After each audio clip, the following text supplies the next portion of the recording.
Greetings from the Liberator 12K project. I'm sure you're all wondering where the kits are, so here's kind of an update. I've been working on them. I've been trying to decide between parkerizing and nickel plating and trying to figure out what process I want to use for protecting the barrels, because they come with mill scale on them and it looks kind of shitty, and I want to do something better than that, and it rusts. So I want to do something better than that. So I've stripped all the mill scale off with hydrochloric acid, cleaned all the insides of the barrels with lye, hot lye water, and scrub them down and all that jazz. So here is a good parkerizing job, and here is a shitty parkerizing job. So I have all these white streaks in here, and I was going to clean them off, and I realized that the parkerizing itself will come off with just a Scotch-Brite pad. I haven't tried it on these guys. These actually look really nice, so I don't want to screw them up. But these later batches, for sure, the Scotch-Brite pad will just take that manganese phosphate right off of there. And I don't really love that.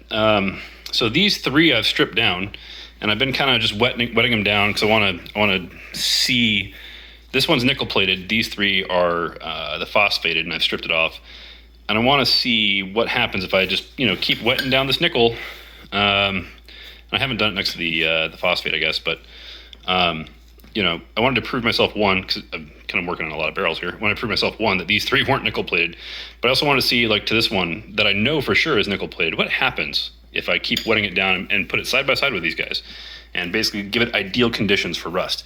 You can see this one here has a lot of surface rust on it. It was super, super shiny silver when I started, and now it's definitely got some surface. It's browning for sure. The nickel plated one is just as bright and shiny as can be. I went over all these with, these all got sandpaper. This one got the Brillo pad, or the Scotch-Brite pad. I've just been going over them with Scotch-Brite. Scotch-Brite will take off the phosphate. It won't take off the nickel. It polishes the nickel. So I'm thinking I'm going with nickel here. I like the look of it. It's more protective. It's not going to get rubbed off as easily. Nickel's pretty hard shit, so I like it. This one's still sitting here. It's been sitting here just as long as these guys. That's the bare steel, and that's the nickel plated. And the Scotch-Brite polished the nickel. It took off the manganese phosphate. That answers, I think, where I'm going. I'm going with nickel.